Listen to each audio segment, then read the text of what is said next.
Black, Johrden, Mr. 757 Records here. Back on town with a wave for the third time, man. Y'all tune in. This gonna be epic, man. Yeah. Yeah, let's make it epic, not too epic. No, let's make it more than epic. Whatever you want, man. For sure. But, yeah, welcome back. Appreciate you pulling up. We just get started. Who are you? Where you from? Well, I'm Johrden. I'm from Norfolk. I kind of grew up in Chesapeake a little. I went to high school at the beach, but I was born in Portsmouth, so I kind of moved around a little bit. But I'm pretty much from the Berkeley area, Norfolk, though. Wow, okay. So, yeah, you can just briefly update people. Last time we talked about the music scene, what you were trying to do for that, and have been doing, and just a promotion and outlet, so you can give a little people an insight, to what 757 Records is. Well, man, I said April of 2017 when I put my first mixtape out, as far as local artist mixtape, and I put it on my mixtapes, and unfortunately, my mixtapes page, 757 Records page, got snatched. That website ended up kind of going through its own phase where you can't even download the app anymore. So now I'm just on AudioMac. But I've been doing it 27th of April, made 10 years. So I've been doing it for 8 years, man. Just being able to see how the music scene has changed and has grown. I remember there was a point in time where like getting 1,000 views was something big in a month. Now it's like I can start to see local artists working with major industry artists and all that type of stuff. So I'm just glad to be able to see the music scene progress.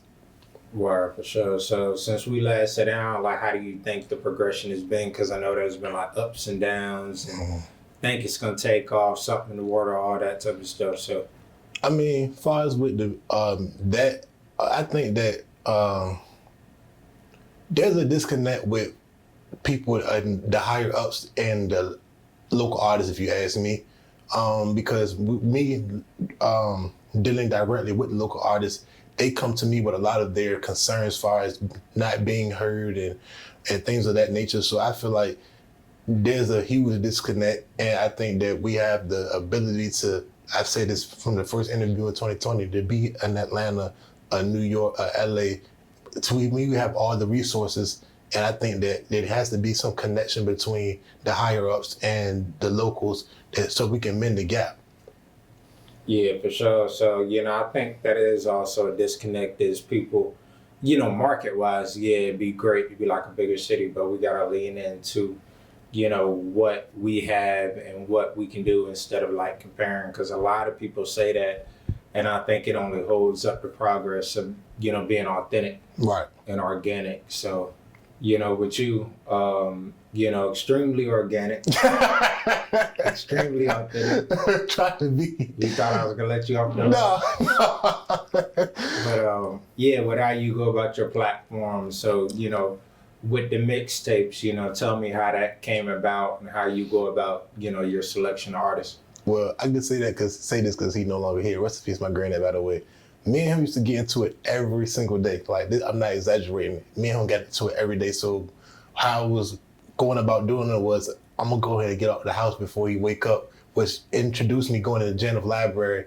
So I've been making beats, like learning how to make beats since middle school. So then I said I'm gonna put an instrumental mixtape out. So I went on Google and tried to type in and find every major industry rapper's email and send it to them, which of course that didn't go through. So then I did a local artist mixtape that April, and I didn't really know the impact of it till I was seeing like local artists like excited to be up there. And then I went to college in West Virginia in August, and my roommate, he was like, you do mixed music? I looked you up on my mixtape. I'm like, how you know me and all that? I'm like, bro, I'm all the way in West Virginia. You from like Carolina, Greensboro? He was like, yeah, I looked you up or whatever. So that's what really started it though, man, being in that library and doing all the research I could. Yeah, for sure. So, you can't mention your granddad without mentioning him. So who is your granddad?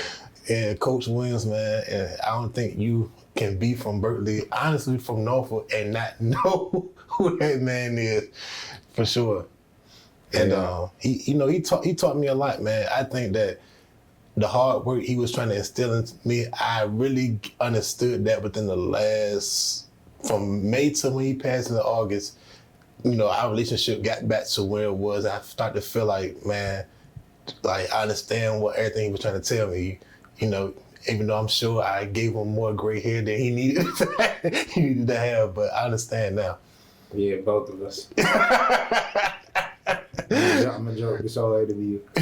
But now on a serious note, like, definitely a pillar. For sure. In the community, and, the community engagement was just, through the roof. So, aside from you all getting into it, like, what did you kind of take from him? What, components that you did, resonate with what he was saying to you and putting you on game? Hard work like that.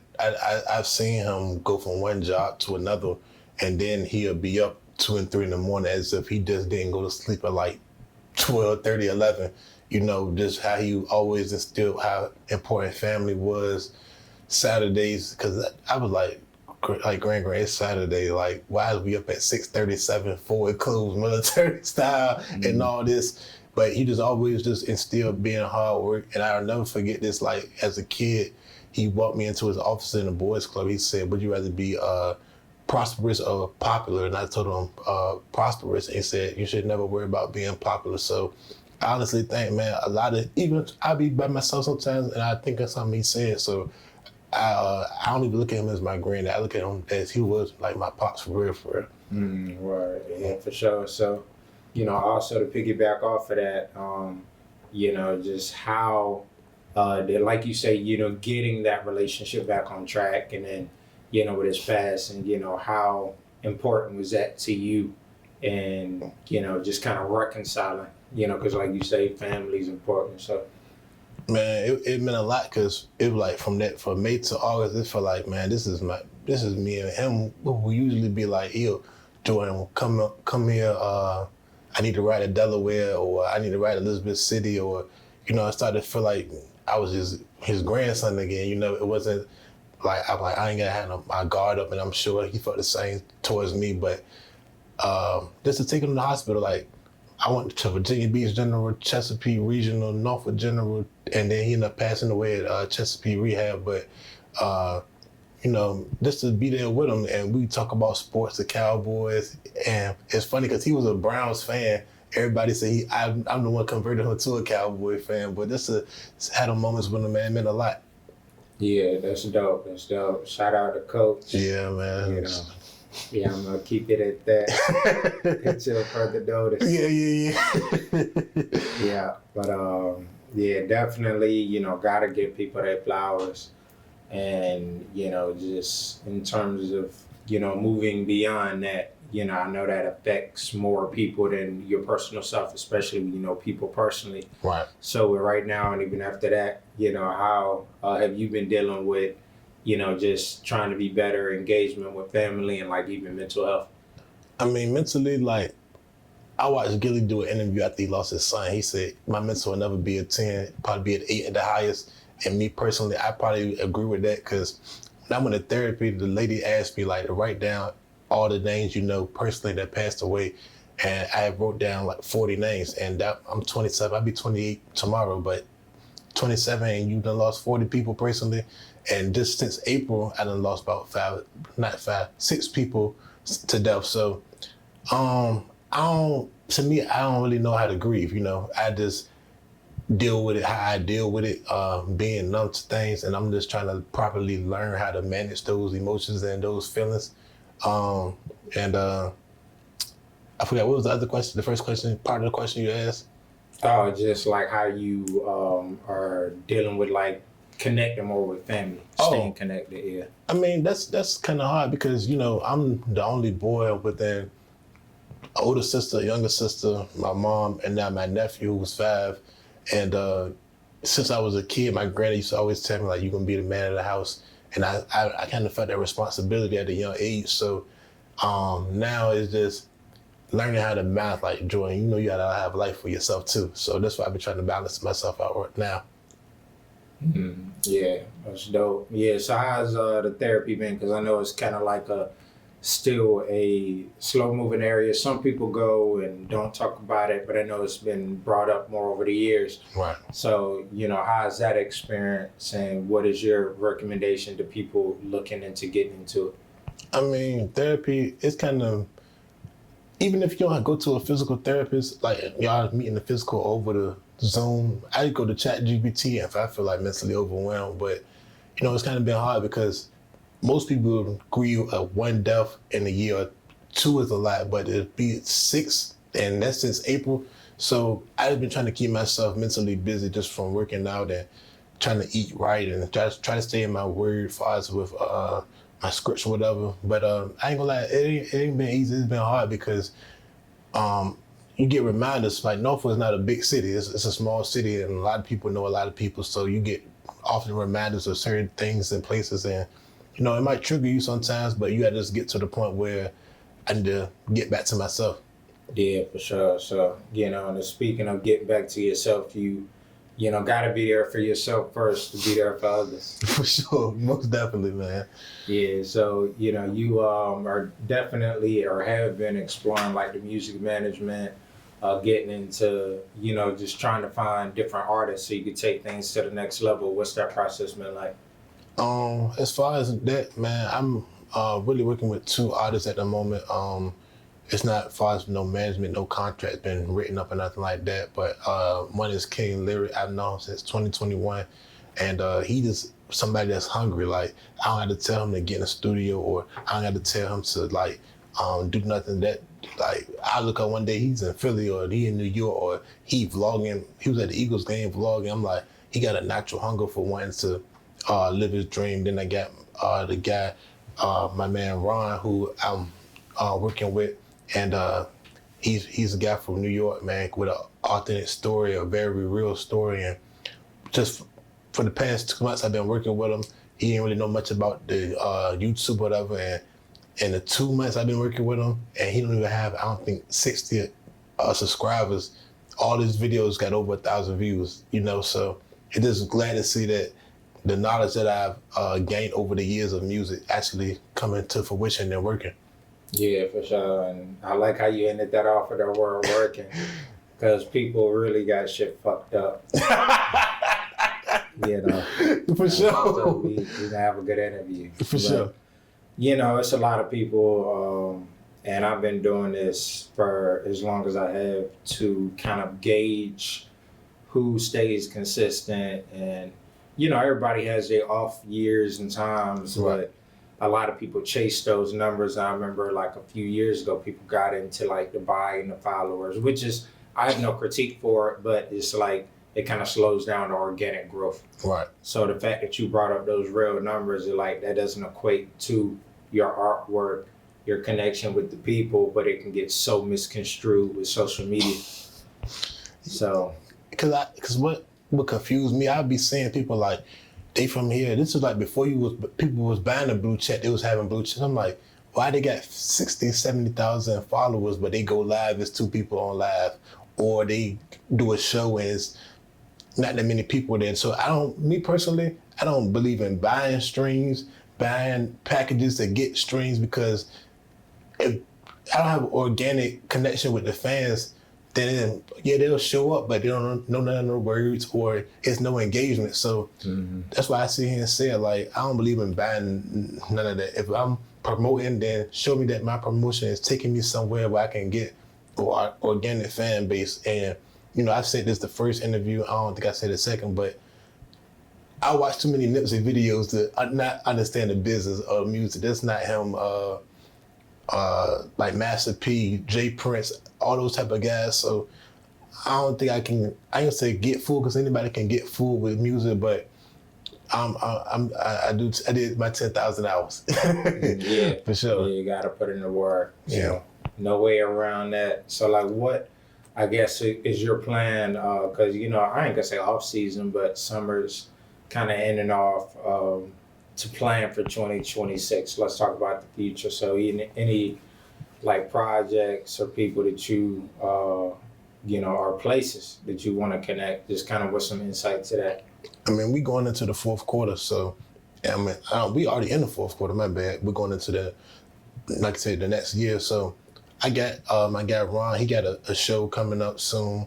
I'm trying to get my show that got canceled a couple years ago to get back. So any of the artists who was on the flyer, we're working for that. It was just a security issue to first go around, which is the reason why we couldn't have it. But man, I'm always working, always trying to come up with different ideas.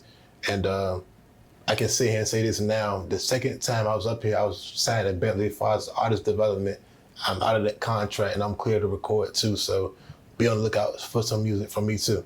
Wow. Okay. Oh, you. Yeah. Oh, okay. Because Okay. the last time I was up here, had signed the artist development with Bentley Records, and I turned the music in. I paid for the beats, and the moment I turned the music in, I never heard from him after that. So you doing both?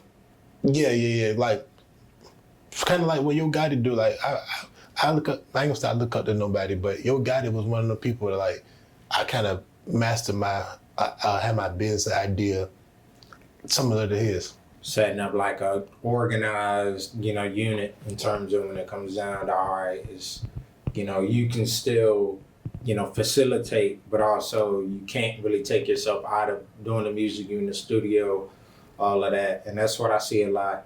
And I think it's dope out here with people that, and not really the management side or having a collective, but they'll collaborate with people. But it doesn't hit that really ceiling outside of here, but it is dope to see on a local level. Yeah, So. and the fact that didn't make me think of a certain situation. This is like me personally. A lot of the times I feel like I've gotten blackballed. To be honest with you, because I don't bite my tongue when it comes to what goes on, as far as just from the promoters to labels out here. Because to me, a lot of the promoters, let's say a big name artist come in town, they hit me up trying to find local artists. But I don't feel like the promoters have no type of care for these artists. They can't even name a artist song, their album or nothing. So then, of course, on the financial end, I would gain. But to me, spiritually and morally, I feel wrong because I feel like you're just taking advantage of this artist. I had a situation with a guy, Chicken P, who I wasn't really familiar with. He came to Portsmouth to Culture, and it was a promoter trying to charge local artists $3,000. I'm like, I told all of the artists it's not worth it just to take a picture to go on Instagram for $3,000 when you could invest it in yourself. So, and then as far as some of these labels, I'd be thinking like, the artists get sold false dreams, because when you get signed to certain people, you were thinking that your career is going to take off just to still be stagnant. It kind of makes no sense to me. Yeah, for sure. It definitely has to be the right situation. So, with that being said, would you ever sign if you got the opportunity, if it was the right situation, or would you just want to continue to build independently? I think the split would have to be the right split. I don't believe in taking it in advance because an advance ain't nothing but a loan that you're going to have to pay back to the label anyway. So it would have to be the right split. I don't want to sign nothing that I got to. And like, for example, I'm a fan of Drake. I've been listening to his music for a while, but to see him say that, he's having stomach issues and his health is deteriorating and he still has to tour because the deal he signed, and, even with Chris Brown, I saw a picture of him on Instagram. He said that he's had to sneak out his hotel like 1, 2 in the morning just to feel free. Like, I don't never want that access to fame. I just want to be able to enjoy the fruits of my labor, but still remain normal, Yeah, like you say, prosper over popularity, and that comes with a lot. So how do you kind of manage that, right now when it comes down to kind of trying to keep up with other people, so you kind of, or people in general could feel like, dang, well, I'm kind of behind, so I need to up my popularity versus just staying in your lane? I mean, to me personally, I don't believe in comparison because that's a thief of joy, so I don't be trying to compare myself. But the lane of what I do music with is pretty much artists will see a mixtape and why am I on this mixtape, or why do you have so-and-so on the mixtape with me? And, that becomes a headache within itself. So I had to get to a point where I said, like, no diss songs are allowed. Pretty much I can't speak for some of the things over the across the water because I never lived over there, but most of the verbiage I'm familiar with, so I try to prevent certain things from escalating on the music tip. But I don't really know. Like, me personally, man, I just try to listen. I done did this mixtape. I done put it out. I'm just gonna leave this music alone. But that's one thing I can say. I love music to the point where I might put a mixtape out, but then as soon as I put a laptop down, I want to do something else because music is a passion to me. There's not nothing nobody can buy from me or make me do. Like, I just love music. That's something my homeboys will tell you. Like, from the time he wakes up to the time he goes to sleep, he's playing music all day. Yeah. Dope. So what are other things you're into to kind of clear your mind, just keep you, just your schedule system going? Exercise. The first time I was up here, I was vegan. That second go around, I was not vegan at all. So you could see it, but now I'm not vegan, but I cut the pork out and I'm eating a lot better. So I feel like I'm better in doing that. And then I wake up and pray in the morning and exercise and just keeping my mind right, not distracted, but when you know who you are, you know what you got to do to keep yourself in order. Yeah, for sure. And, we talked about it a little bit before the interview, but you can get into, your belief system if you want and just talk about how that has helped, you with your, new way forward. Yeah, about 2 months ago, I took my Shahada and become Muslim, I should say. And I've always been wanting to do this for years because I always respected Louis Farrakhan, what he would do with the Million Man March, the principles and integrity they believed in. And, once I took the Shahada, it was kind of a smooth transition because a lot of the principles I was already reading up on, watching Reza Islam, watching 19 Keys, Dick Gregory, and all those type of guys, understanding the spring versus and the alkaline water versus the tap waters and all that type of thing. So I've always been on that type of wave anyway. Right. Yeah. Dope. And, that's been a good process thus far. Yes, sir. Yes, sir. And following. Okay. You ain't got to call me sir. Oh, my bad. I appreciate it. I like that. Interview professionalism. For sure. Yeah, but yeah, so, where do you see Virginia in the next, few years and, all this work can't be going to nothing and you can incorporate how you see yourself incorporated into that, like the creative music scene? I can't remember what the guy's name is. He from Northern Virginia, but his song Angle went viral. I think he performed at the Super Bowl. I can't remember his name. He's a black country singer. Shabuzi. Yeah, and it's a white guy from Woodbridge, Virginia, that I think he's been going. But I think Virginia, we slowly but surely are tapping into where we need to be. Mike Vick coming to Norfolk State, and I'm just saying that, like, when I saw Stephen A. Smith coming and making a reel at 7-Eleven, I'm like, dog, Stephen A. Smith even know what 7-Eleven he in right now. So I think we got some good things coming, and just everybody got to be on one accord. Everybody got to be working together. If everybody not working together, it's going to become stagnant. So, but if everybody come together and work, I think Virginia going to have its place. For sure. Yeah, so, but yeah, I mean, that's, great insight to it. We got to save more of episode 4.